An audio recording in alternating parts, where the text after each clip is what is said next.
Hello, I'm Matt Madron from Free Radio News, and I'm here today with 5 different campaigners that we've been working with over the past year or so, and they've been making an impact at local and national level. I've been given some stats from change.org, the petitions website, and they say over 1 million petition signatures were here in Birmingham, and over 100,000 people here have contributed to winning campaigns. So let's introduce our panel. So Moss, can you introduce yourself for us, please? I'm Moss Baker, Chair of the Sky Blue Trust, and we've been campaigning for a number of years now to ensure that Coventry City Football Club retains its place in the heart of the community, playing in Coventry. There's been a lot of speculation and concern and angst amongst the supporters that we'll be moving out of the city, even the threat of expulsion from the Football League, and we as an organisation are doing everything we can to ensure that doesn't happen. Hi, I'm Hannah Deacon. My son Alfie Dingley was the first person in the UK to receive a medical cannabis licence in June 2018. He since has one of 2 NHS prescriptions in the country. Our campaign was for medical cannabis to be available on prescription. The law was changed on the 1st of November last year because of our campaign, but at the moment no new prescriptions have been written because clinicians are being told they're not able to prescribe. So we carry on campaigning for medical cannabis on prescription for anyone who needs it. My name's Doug Shipsey, and my campaign is twofold. Since the death of my daughter Beth in February 2017, she took a so-called deadly diet pill that she bought from the internet called DMP. So we're campaigning to raise awareness against the deadly dangers of buying diet pills from the internet, but also to have the substance controlled under existing legislation, which the government have so far failed to do. We're deeply involved with the Home Office, pointing out the actual legislation that this should have been controlled under, and we're due to receive a formal response from them soon. Good afternoon, my name is Jason Connon. I'm campaign manager for Justice for Ryan. Ryan Passy was aged just 24 when on the 6th of August 2017 he was fatally stabbed to death in Chicago's nightclub in Stourbridge, and we've been fighting for Justice for Ryan following the trial, and on the 6th of February 2018, Ryan's killer, who admitted to stabbing him through the heart but said he took the knife from a friend and it was accidental, was allowed to walk free from court without any punishment for those actions whatsoever. Since that day, we've been campaigning for a change in the law to allow victims and their families to be able to appeal what are considered perverse jury acquittals. Those are ones that either go against the law, against the evidence, or which no reasonable jury could have come to. So we're hoping to make the change in memory of Ryan and to leave a positive legacy, but also to protect future families and victims from ever having to go through the terrifying ordeal that these perverse jury acquittals have on families. So I'm Carrie Ann in Coventry, and myself and local community campaigned for safety measures to be taken on Longfellow Road. It's well known to being a dangerous road because we lost Corby and Casper Platt May over a year ago. So we asked the council for traffic calming measures, which the petition, it was successful, and they are now being installed. So, 5 of you, thank you very much for all coming in. Can I start off? I was talking about petitions in the intro. Before your campaigns all started, had any of you actually signed a petition before? I've signed plenty of petitions over the years, because obviously if there's something that you care about and you know other people care about, then if you can do something to help, that's my attitude, then I'll happily do that. Yeah, I mean, our petition was a very big part of the beginning of our campaign. When we gave in our petition in March 2018, it had 370,000 signatures on, ended up with over 800,000, and actually that's when we met the Prime Minister, when we took our petition in. So I do think it's a good way of the public getting their voices heard, and I think that there are lots and lots of people out there that feel very strongly about things that they can't necessarily verbalise to the right people, so signing a petition is your way of making your voice heard. Sure. Doug?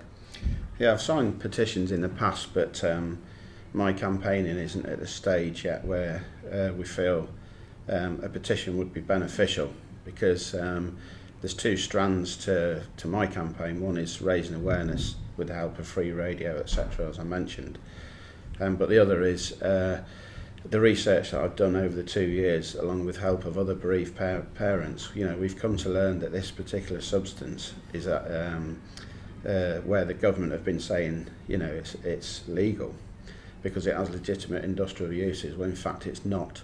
It's the people that will help us hold the politicians to account. And that's what's important about these petitions. We can't do it all on our own.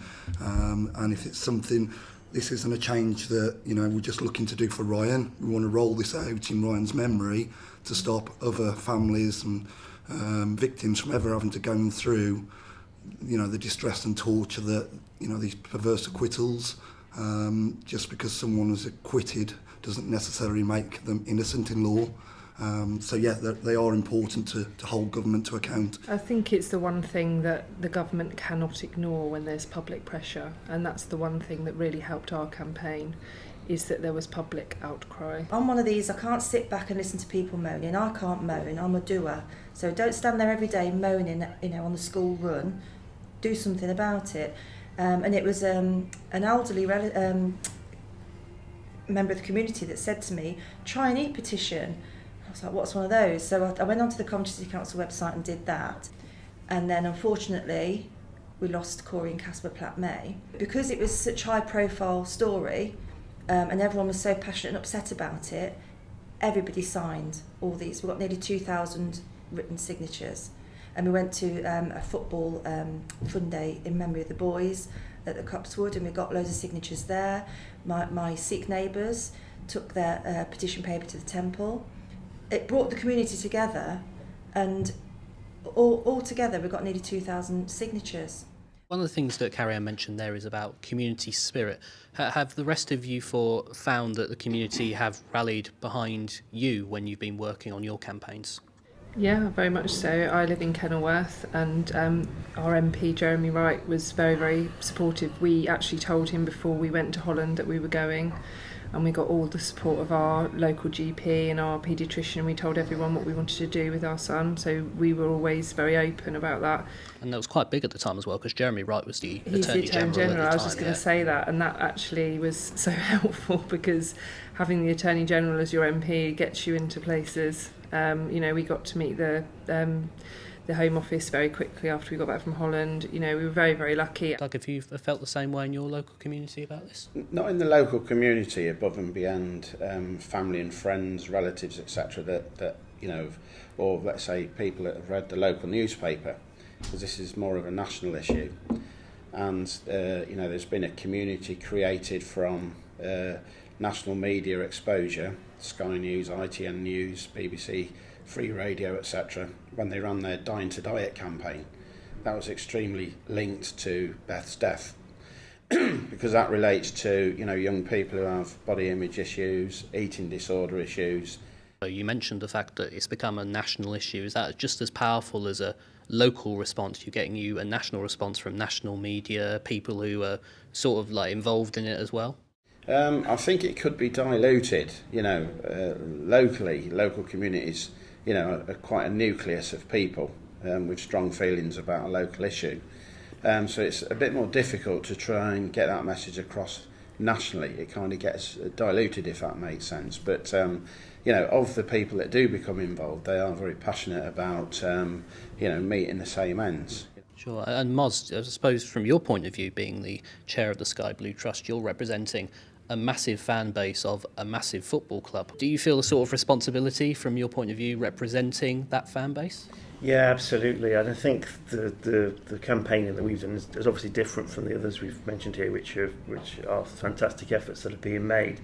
But Coventry City as a football club is such an integral part of the community of Coventry.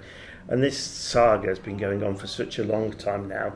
So we've had to reinvent our campaigning throughout to try and keep it on the front page. And Jason, did you feel the local community pulling together after Ryan was killed? Immediately, from when the news came out of Ryan's death in 2017, there was a massive outpouring outside the nightclub, tributes left in memory of Ryan. That was amazing, to be honest with you, and that's continued right up to today. And we've got, the support of our local MPs, Margot James in particular. In the 17 months since the jury's acquittal verdict, I've spoken to thousands of people, senior barristers, lawyers, senior police officers, the CPS that we had a meeting with, and all those senior prosecutors agreed that justice wasn't delivered in our case.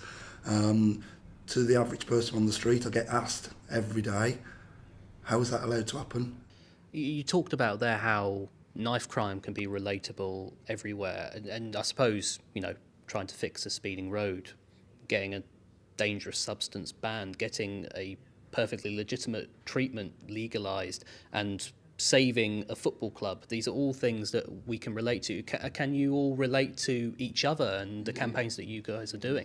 Absolutely. It's such an important part of the communities that we live in, because we don't live in isolation, do we? No. We all go out of a night, we all cross the road, we all have to look after our health. And it's so important that everybody's, gets that support from, their local communities. Yeah. And I think when you have children as well, now I'm a mum of two, I'm really more aware of what's going on and how anything could affect, mental health, knife crime, medication to help my children if they needed anything, sport events, football, our local football team. It's my children's future. It's what we can do now is to help our children grow up, feel safer, and be looked after. I think very much what you were saying before about you've got to stand up for what you believe in, and I think you're absolutely right. For me, my child having such severe epilepsy is the most heartbreaking thing that I can have ever dealt with. There's a lot of emotional things that have happened around this table, and the way I deal with it is by focusing on how I can help other people, as I'm sure that's how you feel. It's because I can't sit at home and worry about my child, and that's so I think for me, I have a deep sense of responsibility to the people I work with. I actually work with a small set of families, 16 families, who have children with very severe epilepsy who are being denied prescriptions, and those people are like my friends now, and I have a great responsibility to them, I feel, to help them get prescriptions. I've proved it, you've proved it, we've all proved it in our own way. Actually, if you stand up and say this is wrong, in the end you'll listen to if you keep going. It is a long fight though, but it's worth doing. And it'll encourage, if people see what we've done and what we're doing, it'll encourage them if there's an issue for them that ever crops up that they feel passionate about. Don't just sit and moan about it and go on social media moaning about it. Do something. It's creating that mindset that you can challenge things. You can. Exactly, you can challenge things and you don't have to accept what you're being told. And it might be a long old road, as it often is, but at the end of the day, it's something worth fighting for. It's worth fighting for. One of the biggest communities is actually in social media. Yes. And that's one of the most important ones, particularly if you've got an age group like the youngsters that you need to aim at, to get a message across or try and change things, etc. Yeah, absolutely. Speaking of that, and speaking of the challenges that you guys have faced, is there any in particular for anyone who may be thinking about doing a campaign about anything? Is there any particular challenges, any advice that you want to give them in terms of I any would challenges say faced? We've met a lot of resistance very much early on. We've written to lots of government departments who just come back and quote the law as it currently stands. There's no right to appeal. End of. There is a justice after an acquittal charter that the police and the CPS are supposed to follow, which sets out a strict guidelines that they've got to meet with the family, explain the decision, explain the law, explain compelling new evidence as far as getting him back in court and double. Well, that was supposed to have been done within 6 weeks. We waited 5 months. At that meeting, we asked for the CPS to do an independent review of our case into the facts and the evidence presented and report back to us. It's been over 12 months and we've chased them, and we're still waiting. So these campaigns can be very, very frustrating. You've just got to be driven.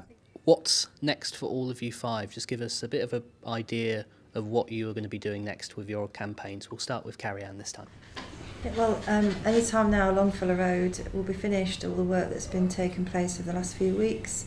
Hopefully, we'll be walking to school feeling safer, and the local community will be pleased that there'll be no speeding cars and hopefully no more terrible incidents happening on that road. Oh, Jason?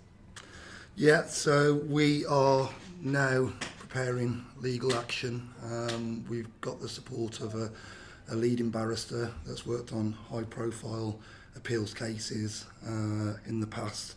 Laws are there to be changed. Now, these laws are, 600, 700, 800 years old, and they're not fit for purpose. An example that we're using is the recent change in the law that the government have just introduced on parole board decisions. The government have now changed the legislation and the law on that to say that parole boards need to explain their decisions to victims and families, and that's exactly what we're asking for. The first step is we want the jury to explain to us how they came to that decision, because from there we'll be able to understand if they've understood the law, followed the law, and then if there's a potential right to appeal that jury's decision.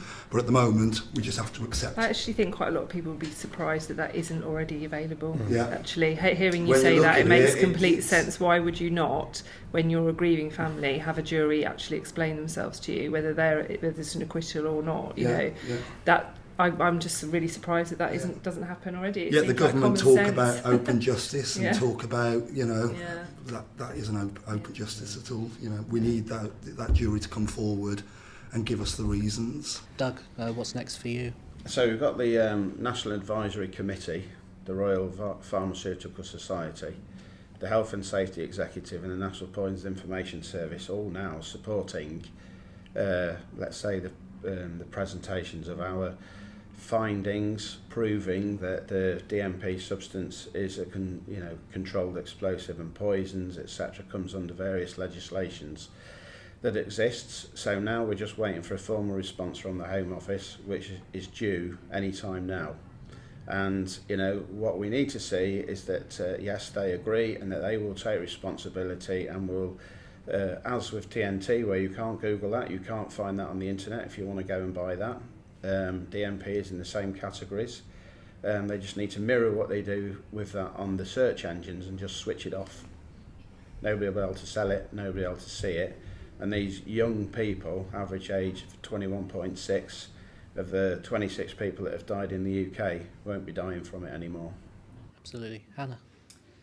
Well, when the law changed, I thought that would be the end of it, and actually it's only just the beginning. So at the moment there's lots of mixed messages, and at the core of this is people's children, who I advocate for, and obviously there's lots of patients that could benefit from medical cannabis, but I talk about parents of children with epilepsy because that's what I understand. And these people are in and out of hospital, their children are very, very sick and will die because they've tried everything else and nothing works, and they are being left to suffer.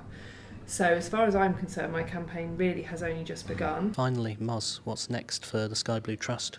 Our campaign has always been about ensuring a long-term future for Coventry City Football Club in the city of Coventry. So we need to ensure that this football club can remain its part in the community, and if it is a short-term deal, we'll make sure that we keep in contact with all the parties involved to make sure that happens. Absolutely, all five of you. Thank you very much.